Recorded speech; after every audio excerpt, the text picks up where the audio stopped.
ফেরাউনের এমন এক অবস্থা হয়েছিল যখন সে ছিল একেবারে নিঃস্ব, দেউলিয়া এবং ঋণে জর্জরিত। ঋণ পরিশোধ করার ভয়ে সে ঘরের মধ্যে লুকিয়ে পড়ে। অতএব একে একে পাওনাদার ফেরাউনের বাড়িতে আসতে থাকে। ফেরাউন ছিল খুবই চতুর এবং প্রতারক। শুধু প্রতারক বললে ভুল হবে, প্রতারক নয়, সে ছিল বাটপার। তাই সে ঘরের মধ্যে লুকিয়ে থাকলেও ঘরের দরজাটা খোলা রাখত, যাতে করে পাওনাদার বাড়িতে আসলেও বুঝতে না পারে বাড়িতে ফেরাউন আছে কিনা। দিনের পর দিন এইভাবে পাওনাদার সেখানে আসতে থাকে, কিন্তু তারা কেউই ফেরাউনের দেখা না পেয়ে ফিরে যেতে থাকে। ফেরাউন একা একা ভাবতে থাকে, এইভাবে আর কতদিন নিজেকে লুকিয়ে রাখবো, নিজেকে প্রতিষ্ঠিত করতেই হবে। সেই সময় মিশর ছিল অর্থনৈতিক দিক থেকে বিশ্বের সেরা। অতএব ফেরাউন পাওনাদারের ভয়ে রাতের গভীর আধারে বলক থেকে মিশরের উদ্দেশ্যে লুকিয়ে রওনা হলেন। সারা রাত অনেক পথ অতিক্রম করার পর শেষ পর্যন্ত মিশরে পৌঁছালো। কিছুদূর যাওয়ার পর তার বন্ধু হামানের সাথে সাক্ষাৎ হলো। তাকে দেখা মাত্রই হামান জিজ্ঞেস করলো, প্রিয় বন্ধু, তুমি এখানে কেন? তোমার কি অবস্থা?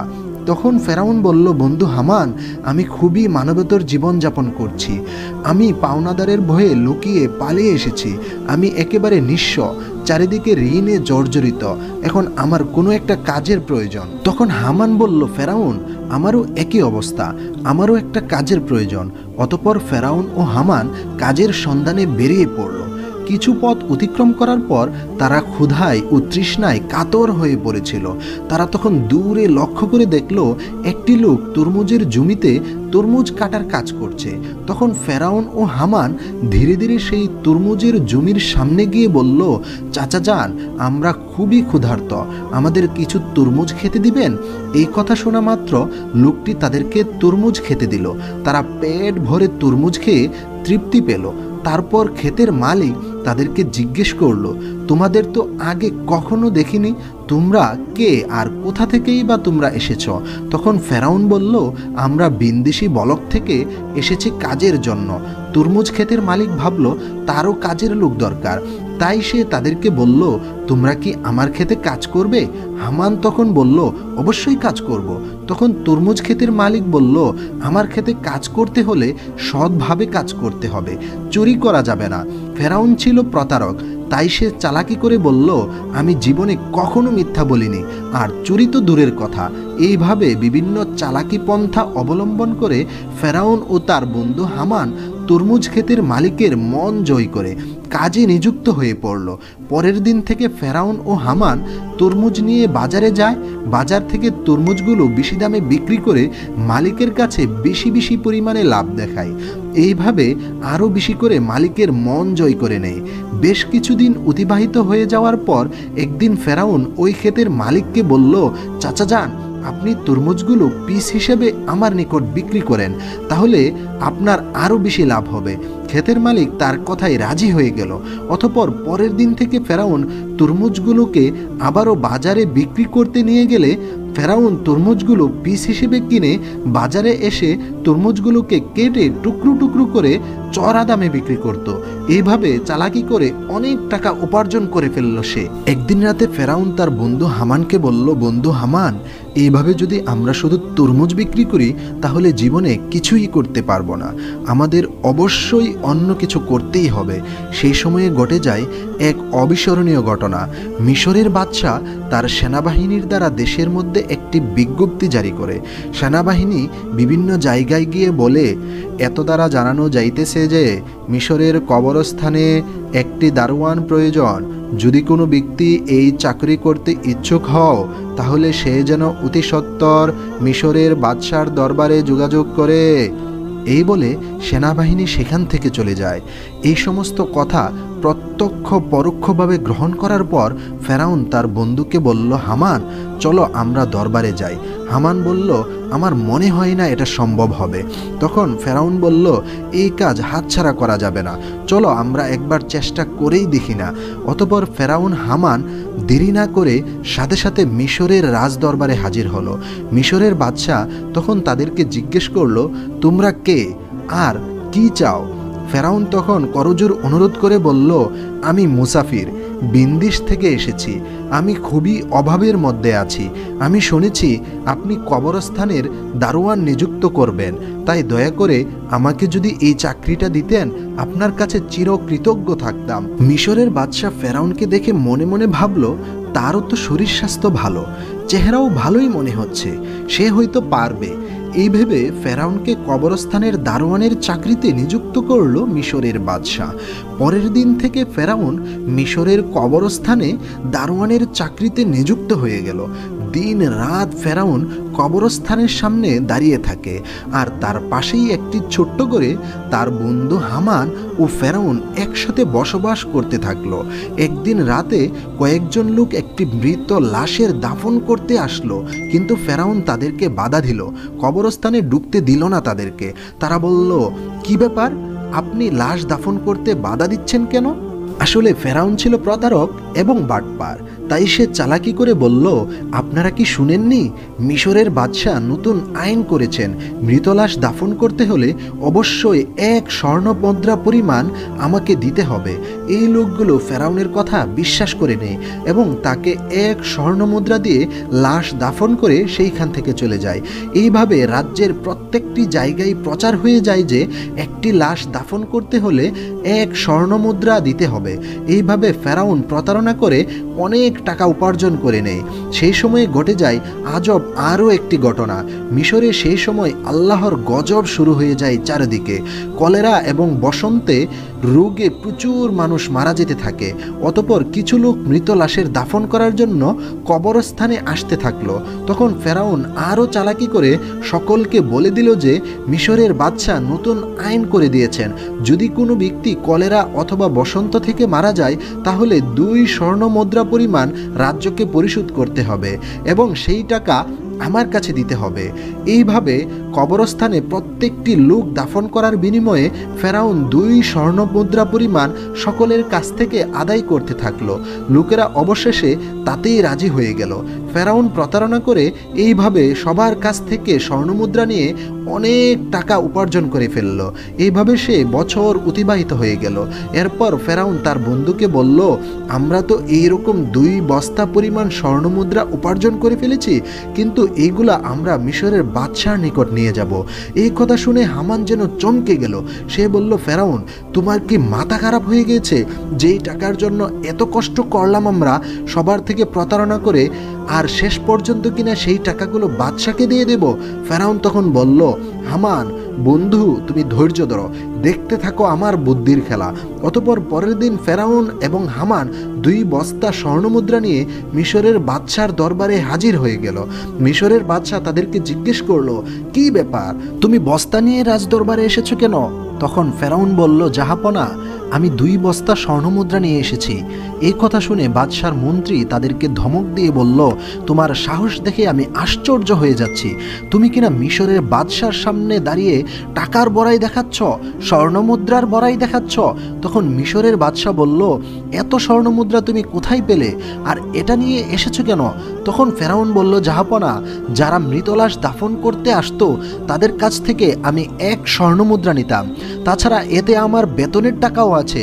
আমার মূল উদ্দেশ্য হলো মিশরে গত 2 বছরে যে সকল গরিব মানুষ খাজনা দিতে পারেনি তাদের পক্ষ থেকে আমি স্বর্ণের মুদ্রাগুলি আপনাকে দিলাম, আর আপনি তাদের খাজনা মওকুফ করে দিন। ফেরাউনের এমন কথা শুনে সেখানে থাকা সমস্ত লোকেরা আশ্চর্য হয়ে গেল। মিশরের বাদশাহ তার এই কর্মকাণ্ড দেখে তার প্রতি আকর্ষিত হলো এবং তার প্রতি বিশেষ দৃষ্টি আকর্ষণ করলো। পরের দিন থেকে সারা মিশরে প্রচার হয়ে গেল যে একজন কবরস্থানের দারোয়ান মিশরের গরিব মানুষের 2 বছরের খাজনা মিটিয়ে দিয়েছে।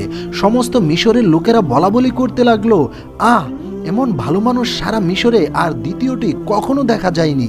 ওই ব্যক্তিটি কবরস্থানের দারোয়ান না হয়ে যদি আমাদের দেশের বাদশাহ হতো তাহলে আমরা কতই না সুখী হতাম।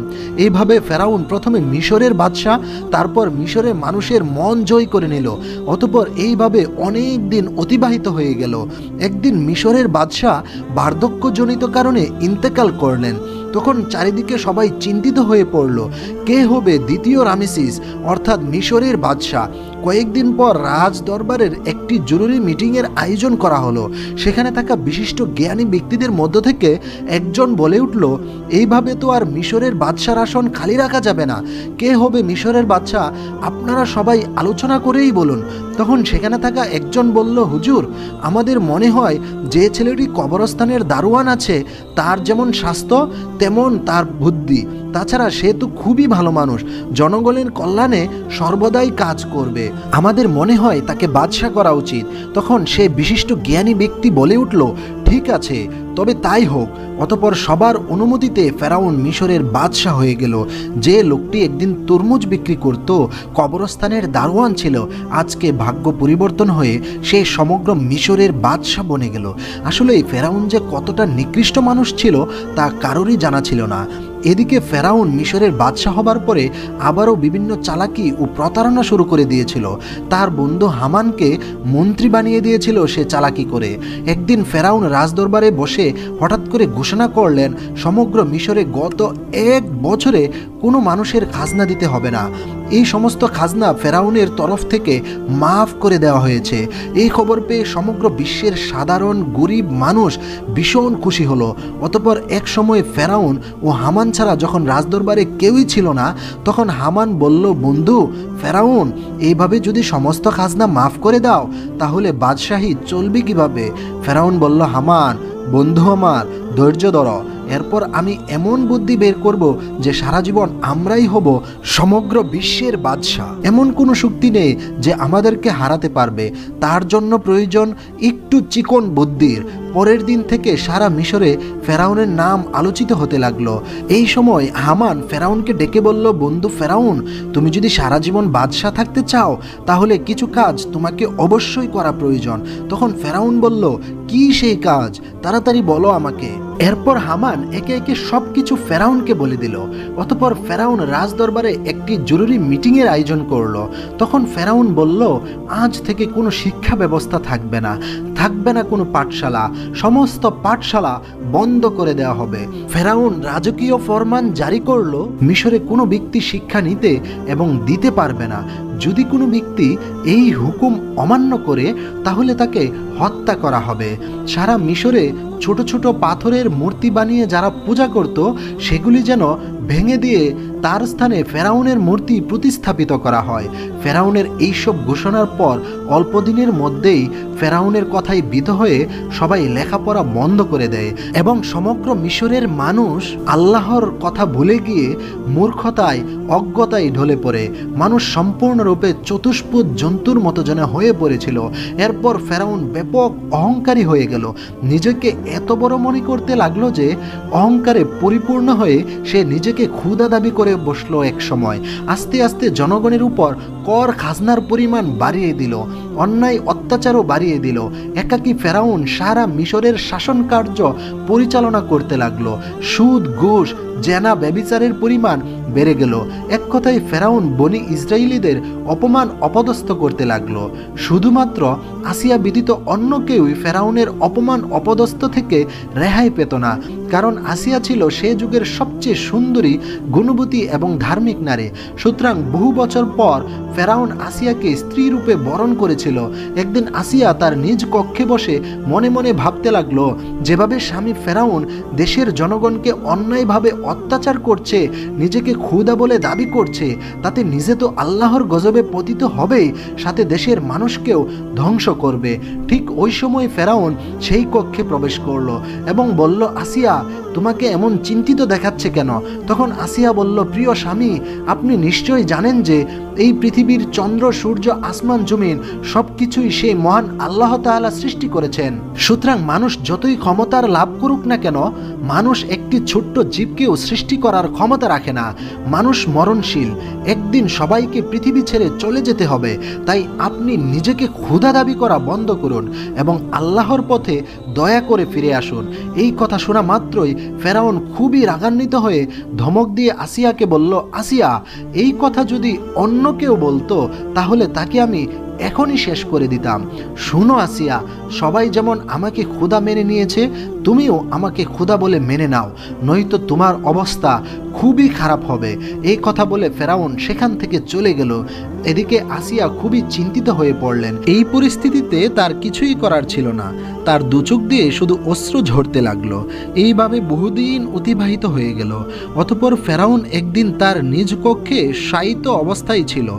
রজনীতে সে দেখল একটি বিশাল বড় আগুনের গোলা ইসরায়েলের দিক থেকে এসে সারা মিশরকে জ্বালিয়ে পুড়িয়ে ছাই করে দিচ্ছে, অথচ বনি ইসরায়েলিদের কিছুই হয়নি। এই স্বপ্ন দেখে ফেরাউন তাড়াতাড়ি জেগে গেল।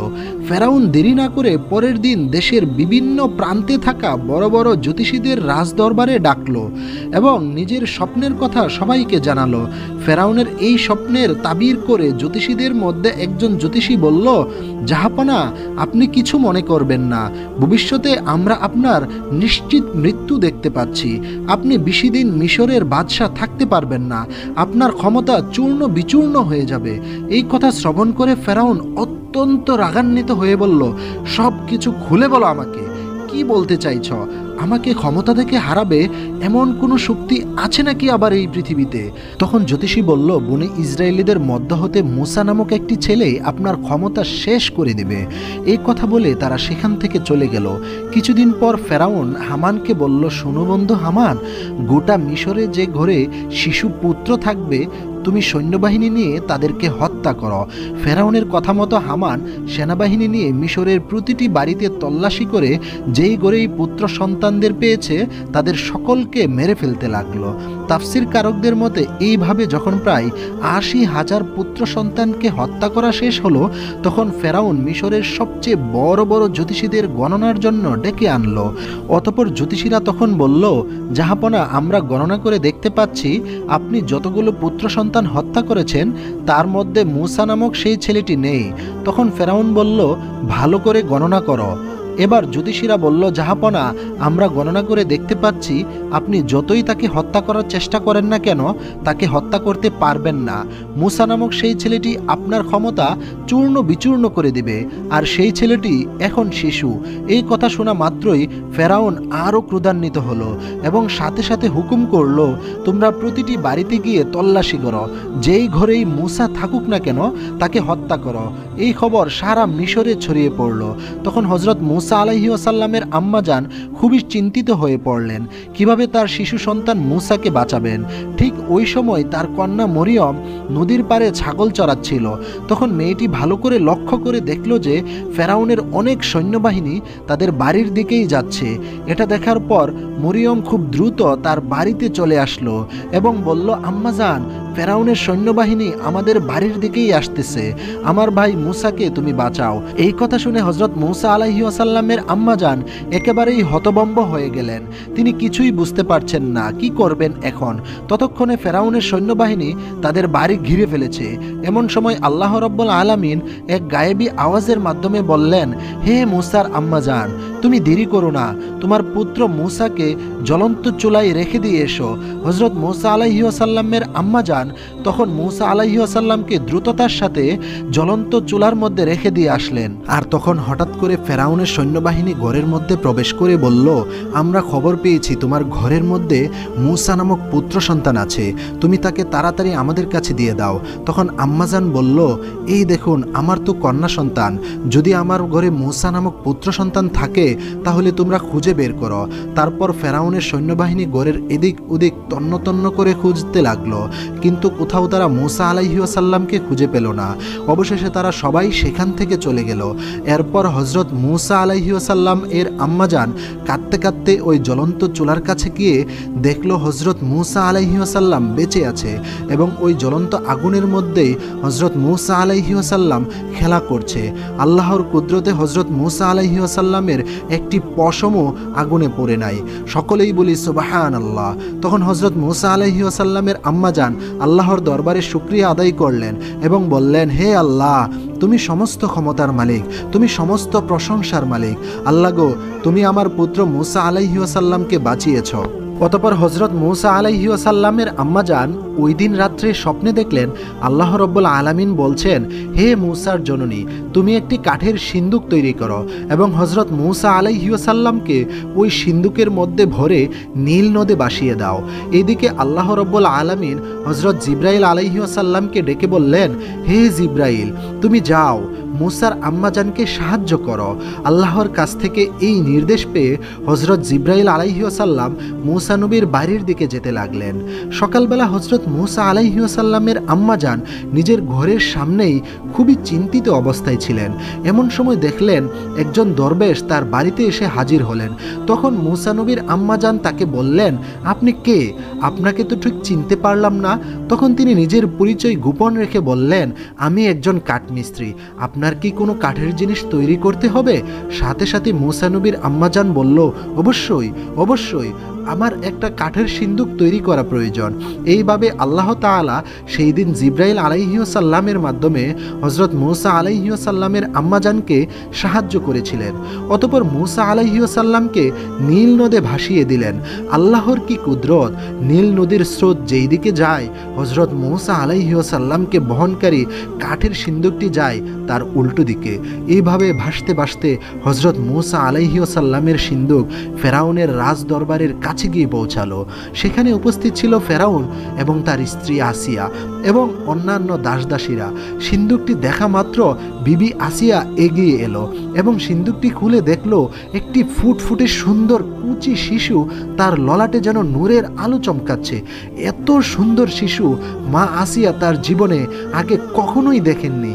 তাই আর দেরি না করে সাথে সাথে মূসা আলাইহিস সালামকে কুলে তুলে নিলেন এবং ফেরাউনের কাছে গিয়ে তিনি বললেন, দেখুন কত সুন্দর শিশু, এই শিশুটিকে আমি লালন পালন করব। এটা শুনে ফেরাউন বলল, না, এই শিশু হয়তো আমাদের শত্রু হবে। এটাই বনি ইসরায়েলীদের মধ্য থেকে কোনো এক শিশু হতে পারে, একে আমি হত্যা করব। তখন মা আসিয়া বলল, কি বলছেন? এটা যদি বনি ইসরায়েলীদের কোনো এক শিশু হতো তাহলে নদীর স্রোতের উল্টো দিকে কিভাবে আসলো? এটা তো ওই দিকে যাওয়ার কথা ছিল। এই যুক্তি শুনে ফেরাউন আর কিছু বলল না, শুধু বলল, ঠিক আছে, তুমি এই শিশুকে লালন পালন করতে পারো। অতঃপর মা আসিয়া হযরত মূসা আলাইহিস সালামকে নিয়ে রাজ দরবারে প্রবেশ করলেন। ফেরাউন যখন মূসা আলাইহিস সালামকে কুলে তুলে নিল এবং নিজের সন্তান রূপে আদর করতে লাগলো এবং চুম্বন দিতে যাবে, এমন সময় হযরত মূসা আলাইহিস সালাম আল্লাহর হুকুমে ওই কুচি হাতে এত জোরে ফেরাউনকে চর মারল, রাজ দরবারে যেন মনে হলো ভূমিকম্প শুরু হয়ে গেছে। তখন ফেরাউনের মনে সন্দেহ প্রকাশ পেল। মনে মনে বলতে লাগলো, নিশ্চয়ই এই শিশু কোনো সাধারণ শিশু নয়, একে পরীক্ষা করতে হবে। তখন ফেরাউন একজনকে বলল, যাও একটা স্বর্ণ আর আগুন নিয়ে আসো, এই শিশুকে পরীক্ষা করতে হবে। এটা শুনে উপস্থিত সবাই হতবাক হয়ে গেল। লোকটি যখন আগুন আর স্বর্ণের টুকরা নিয়ে দরবারে প্রবেশ করলো, ঠিক ওই সময় আল্লাহ রব্বুল আলামিন হযরত জিবরাইল আলাইহিস সালামের মাধ্যমে হযরত মূসা আলাইহিস সালামের হাত আগুনের দিকে ঠেলে দিল। আর শিশু মূসা আলাইহিস সালাম তখন সেই আগুনের একটা গুলা নিয়ে মুখের ভিতর ভরে দিল এবং কাঁদতে লাগলো। আর এই দৃশ্য দেখে মা আসিয়া চিৎকার দিয়ে এসে মূসা নবীর মুখ থেকে আগুনের টুকরা বের করে আনলো এবং ফেরাউনকে বলতে লাগলো, আপনার মতো এমন নিষ্ঠুর পাষাণ মানুষ আর দ্বিতীয়টি নেই। এতটুকু শিশু কি আগুন আর স্বর্ণের পার্থক্য বুঝতে পারে? অতঃপর ফেরাউনের মন থেকে সন্দেহ দূর হয়ে গেল। আর এভাবেই হযরত মূসা আলাইহিস সালাম ফেরাউনের বাড়িতে বড় হতে থাকলো। সকলেই বলি সুবহানাল্লাহ। প্রিয় দর্শক, আমাদের এই ভিডিওটি যদি আপনাদের ভালো লেগে থাকে তাহলে ভিডিওটিতে একটি লাইক দিয়ে কমেন্টে আপনাদের মতামত জানাতে পারেন। প্রিয় দর্শক, আমাদের চ্যানেলটির ভিডিও আপনারা নিয়মিত পেতে চাইলে সাবস্ক্রাইব করে চ্যানেলটির বেল আইকনটি বাজিয়ে দিতে পারেন। তাহলে ভিডিও আপলোড হওয়ার সাথে সাথে আপনাদের কাছে নোটিফিকেশন পৌঁছে যাবে। প্রিয় দর্শক, পরবর্তী ভিডিও আসার আগ পর্যন্ত প্রত্যেকেই ভালো থাকবেন, সুস্থ থাকবেন সেই প্রত্যাশা রইল। আসসালামু আলাইকুম ওয়া রাহমাতুল্লাহ।